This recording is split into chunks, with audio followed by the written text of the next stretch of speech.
So, indeed, yeah. Go and try your luck. Test me in again, we let it rain. Please don't start us up. Got that black and white, that yin and yang. Mr. Officer, please don't search us, we don't got a thing. Tell her park it up. Then that be poking out them jeans. I've been sparking up. Like the fireworks, I keep the flame. Heard you barking up. This the wrong tree, I got the strings. Yeah, I'm charging up. They can't keep up, got them looking drained. Now they walking up. Trying to put the face to the name. Pull up and I and I'm swerving. If a try to holler, she gon' curve him. We came from under buzz like a Persian. We been staying in our lane, ain't no merging. Hey guys, it's Sebastián Saucedo. I'm here with good friend Justen Glad. We're gonna give you guys 7 tips as professional soccer players, and I hope you guys enjoy the video. I appreciate you, bro, for coming out. No, it was good seeing you today. You know, obviously we trained for a bit, we talked for a bit. It was really good to see you out here. How's life, bro? I haven't seen you in a long time. Yeah, it's been a minute. Right? Life's good, man. Just off season right now, enjoying the break a little bit, trying to stay sharp, get some touches. So yeah, Your parents? No complaints. Parents good, healthy. Sister, brother, healthy. Nice. Got a dog. He's a menace, but he's healthy. What about you? Everything good? Yeah, no. Two daughters later. That's crazy, bro. Families.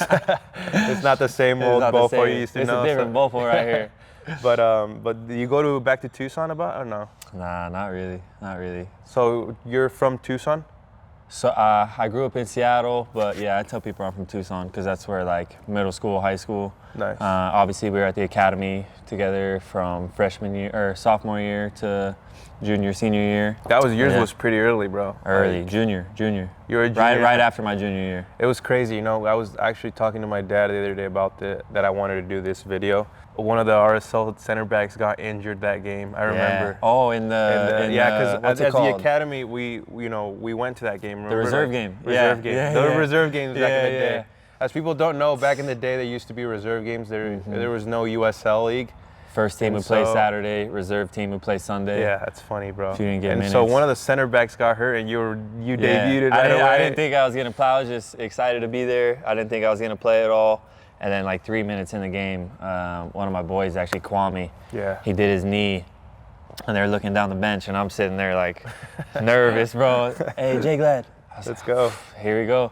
That's and funny. Then, yeah, made my debut. So that was sick. That's good. No, and now RSL. What are you going to after this preseason? Your 11th year. 11th year. That's crazy. Yeah. 11th year for. Time flies, man. You're a 97 like me. Yeah. Nice. Yeah.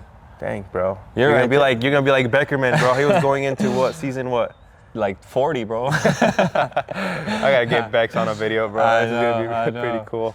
But I have some questions for you, bro. This is gonna be really good. I want the people, the video, everyone to know about you.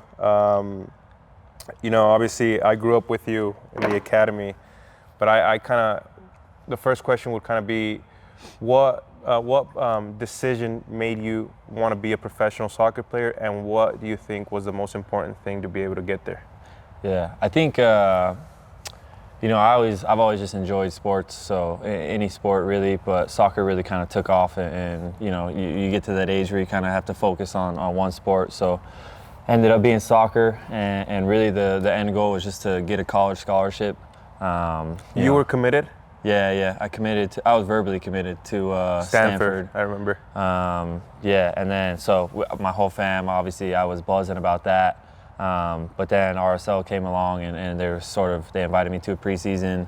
And then all of a sudden in my head it was kind of like, oh, maybe you can like make money doing this, like instead of just being a And did college. you finish school now? Like, do you have like a little career did you pursue on the side? Yeah, well, I finished high school, of course. Okay. I took a couple online college classes and then just stopped. So I don't have a degree or anything. But nice. Just more motivation to succeed in soccer, Yeah, no, it's I've always like shared this with the videos, but it's harder than what people think to maintain yourself at a professional level, and that's probably the hardest thing. The second part of your question, the best thing to do for young kids, I would say to join an academy, just to get that exposure and to be in that professional environment at a young age is crucial, because there's a lot of people who a lot of it's just about being seen and getting scouted and getting the right opportunities. So that would be my advice. And you know, that's something that I've talked to in videos. I have this little club that I'm trying to build in Park City. You know, we're gonna go to our 4th, 5th team now. But dude, like I try to like stay involved with kids under the age of 15 for that same reason. I don't like to compete, you know, against what an MLS structure. I want my kids to go to an MLS team, an MLS academy, to be in that professional environment, you know? And so that's the reason why, you know, I always tell people around in Utah, it's like, okay, it's cool, you're gonna be in the best winning club team, but does that really help you to go to like the next level?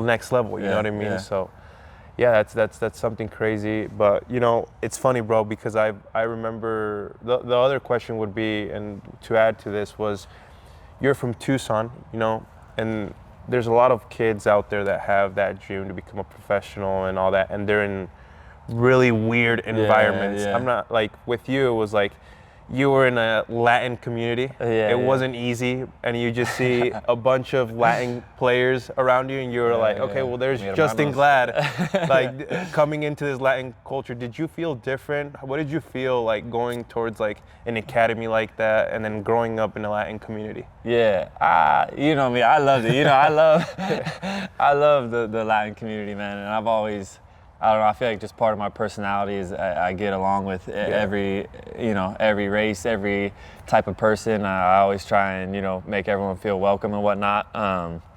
So I was buzzing, you know, they're all such good friends. I get to work on my Spanish. And just honestly, the Latin community in general is top, man. Like whenever you're trying to have a good time, they're always down. I invited him over to, what was it, a high school, Park City High School game for football. And my mom made like enchiladas, like Mexican enchiladas. And the dude came over 8:15. It was crazy, but that's awesome. What a cook your Let mom me see is, here. bro. I got another question that I gotta ask you. So now that it's off season, bro, the second question was, what's your typical off day? Or let's do the first one. What is your typical day working on a match day? Like on a match day? On a match day. Match day, you know, obviously very chill because you got a game later. And I mean, I'm sure you got the same thing where you kind of, over the years, you got your routine down and kind of got it dialed. So me, I wake up around 9:30, start cooking breakfast around 10. Same breakfast and lunch every game day, just to keep the body, you know. Do you do that way it doesn't affect you? Or try something different and then affects you? Okay. Just so, I like the routine, you know. I used to take naps. I don't take naps anymore in between. Like, you're aging, bro. Like you either nap during the day and you don't nap at night, or you sleep during the whole night, bro. It's crazy, bro. But yeah, just whatever. Cook lunch, a couple hours, like 3.5 hours before the game, or pregame meal, I guess, and then head down, do my thing, and come back. What about you? You got a routine now? Dude, it's crazy, man. My routine in Liga MX, and I don't know what's gonna happen with like my future, but I sleep at a hotel before the game. It's not like like MLS, right? Like the Liga MX was like, okay, you leave your family like around. So if I have a game Friday, I leave Thursday night. You eat dinner with the team, you sleep there, and then breakfast with the team, and so it's everything. I don't think I'd like that. It was. What'd you think of it?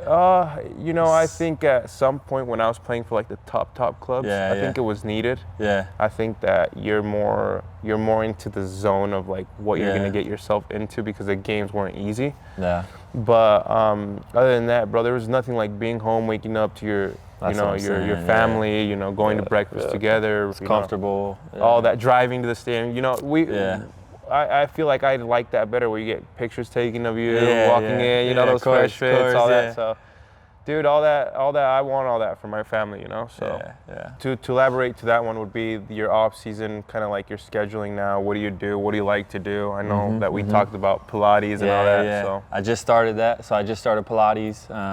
Zach McMath, actually, our goalie, he got me into that. And hard, bro. Yeah, I bet. Hard, bro. Yeah. I'm telling you, if you haven't done Pilates yet, go try it. Because, bro, your core, like my legs are shaking on there. Like it's Have you ever felt like your tough. hamstring's just gonna? Yeah, go, bro. And I've been working on them specifically because they're always tight. You know how it is. Yeah. And yeah, so Pilates has been really good. So I do that usually at like 9:15 in the morning. Obviously, I got my dog now, so no kids, just dogs. No kids, just dogs. All right, cool. So I take him out on like a hike or whatever, make sure he's tired. And then really it's kind of whatever. I've been doing a lot of things that you can't do during the season. So like a lot of things around the house. I've been trying to put in like a cement slab in my backyard. We've been just working on some electrical, me and my dad and one of our buddies. So just stuff like that, I'm definitely, you would think you'd be less busy, but I feel like I'm more busy because you have the time. And you start realizing that time just goes by so quick, bro, and that's funny, bro, that you talk about like what you're doing for your house. I feel like when time goes by, everything changes.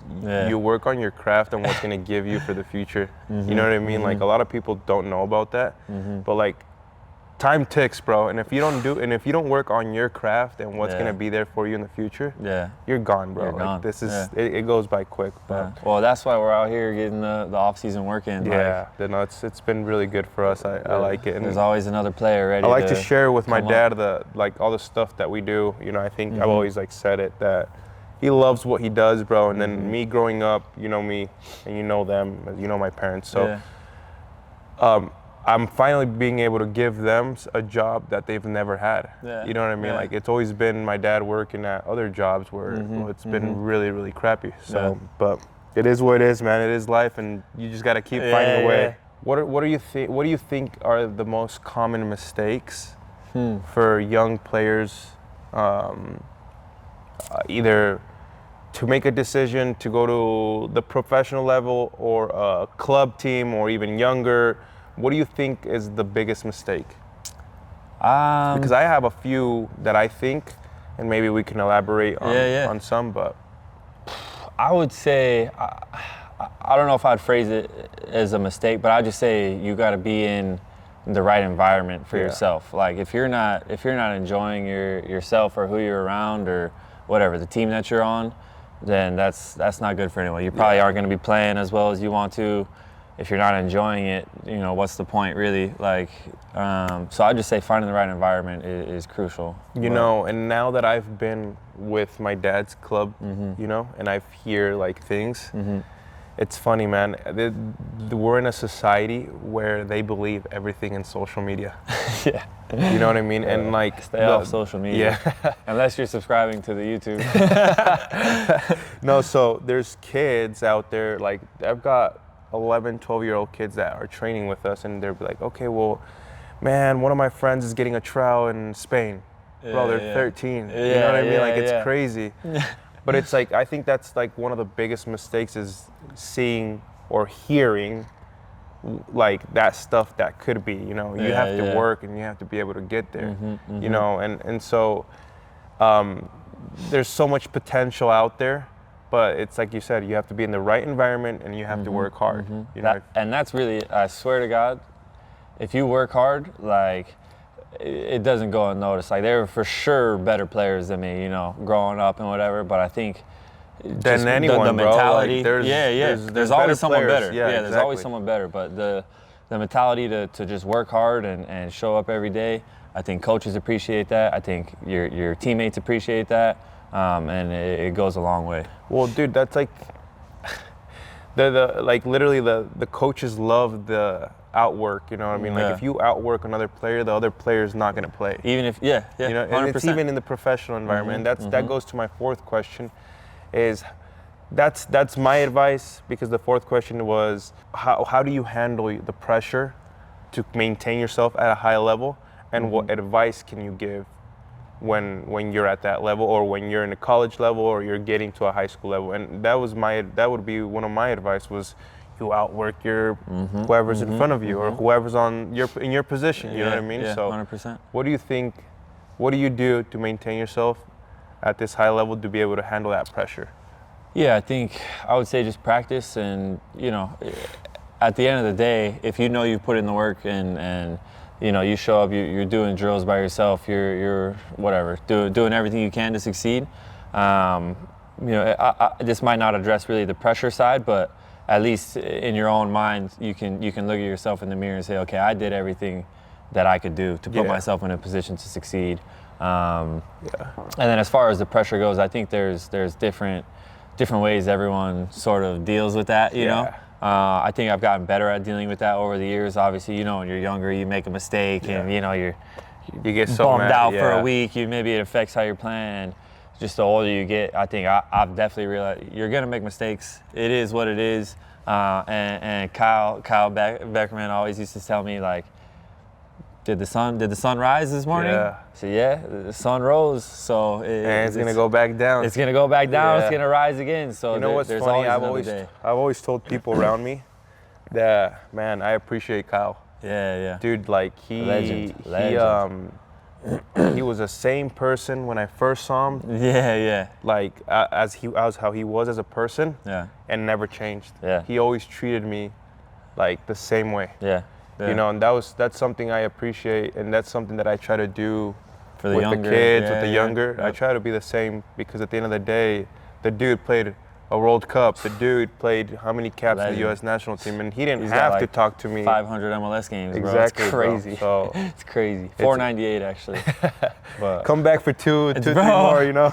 Okay, so for the fifth question is going to be, what role does networking and building relationship in the soccer world play in advancing your career? And dude, you were RSL's captain for a bit, you know, and I think that this could be with, you know, teammates, coaches in your club, or coaches, you know, outside of whoever, you know. But, you know, you're a role model. That's why you were a captain. What you've done, you were a leader. So I wanted you to share that. Yeah. Dude, it's crazy how small the soccer world is. Yeah, 100%. 100%. That's another thing I always try and tell the younger generation, is just treat everyone with respect, because you never know where that person's going to be in 5 years. You never know. I mean, it is crazy how many different connections. Like, someone's telling me, oh, you know this person from, I'm like, bro, how do you know that? Like, I know it, like, but it's crazy how many little coincidences like that there are.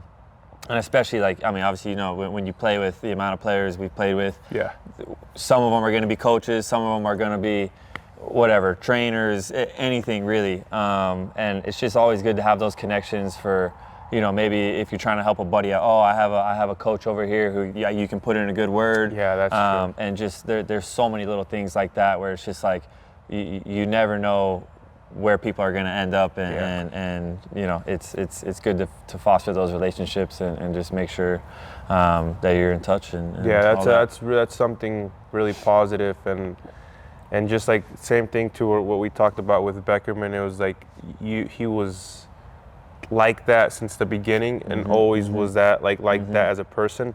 So I think that the dude had so many good relationships with a lot of players and stuff like that, and that just kind of said a lot about him. So I mean, and it goes. I mean, again, like even transitioning from playing to coaching, having those relationships, and oh, Kyle, yeah. I mean, obviously Kyle's a legend, so it may be a little different for everyone, but you never know what opportunities are going to arise. The sixth question is probably one of my favorite ones. I usually tend to talk about sacrifice and like talk about what I've been through and how hard it's been. What are like the major sacrifices that you had to go through, and how did you handle them? Yeah, I think obviously, you know, from experience for the academy, just leaving all your friends and family. You know, I had a little easier because the academy was in Casa Grande. I lived in Tucson, which was about an hour away, so I got to go home maybe every other weekend or so. But yeah, it's, you know, you lose a lot of that social life that I don't know. To be fair, I enjoyed the academy just because, you know, you're with your boys. But it's a give and take, you know. You're missing all your friends from home. You don't get to go to any of those, you know, high school dances or the parties or whatever it is. But, you know, well worth it in the end. Yeah, no, a lot of players don't see that as sacrifice, you know what I mean? But it is, you know, when we get there, it's like, okay, well, where's our family? Yeah. You know, I'm going to be honest with you, bro. There was nights, because I was just 14. Yeah, 15. exactly, young. There was nights where I would cry to go home, bro, and I was just like, dang, really, like, I don't think this is for me. But then after, like, just seeing our team, bro, bonding, the same players that we grew up with, you know, and even going, I feel like even now, if we still had that same core group at RSL, the first team here right now, we'd be think disgusting. We'd be really good. That was the best team I ever played for sure. Relative to the competition, bro, I haven't been able to like actually share. People always tell me, no, that's not true. But dude, that team was disgusting. If that team was now, and we'd all be in Europe. Yeah. Maybe. Like if if I was scoring, bro, this guy had 400 goals, bro. I was scoring 60 goals in 50 games. Yeah, it was crazy. You know what I mean? Like, and teams would come in, and it wasn't even like we weren't even like we'd win 6-7-0 every game against like the top competition in the nation, bro. Like it was that team was insane. So do you think that did you go through other major sacrifices, or what are some sacrifices now in your career that you're facing that you have to be able to perform? I know that like some results don't go your way. I know that sometimes as a captain, a lot of things following you and you start thinking that it's my responsibility. What do you think now as a professional and, you know, being a captain? Yeah, I think there's a lot of responsibility that comes with that. And even just in the professional environment, obviously, if there's different things you're going to have to overcome, whether I mean, you know how it is to be in that form where you're balling, you're playing well. And I think the hardest thing to do as a professional is if you're in a slump and trying to get out of that slump. Staying consistent. Having the confidence, because there's so many things that go into that maybe people don't realize. If you're not playing well, there's pressure to perform. There's if you're not playing well, you might get benched, and then all of a sudden you're out of a job if you don't play a couple games. So there's a lot of things that go into that. And there's talking about that. There's actually a few videos that I've talked about that, bro, about confidence. Oh, it's everything. And that's, I think that and your mind is 90% of an athlete. 100%. 95. Not a lot of people don't realize that. I want to do for example, there's things that I want to do. I want to shoot and I want to score. I don't know what's going on. You know what I mean? Like, well, it's like crazy. Your confidence at the academy. This guy was chipping dudes with his left foot from 60 out, and at that point your confidence was like you could do no wrong, And there's times in the career I have, a couple months here and there where it's just like you can't take a bad touch. And then there's times where it's like no matter what happens, I can't take a good touch right now, like what's going on? And it's just finding that balance of being consistent and just trying I've always shared that, bro, like.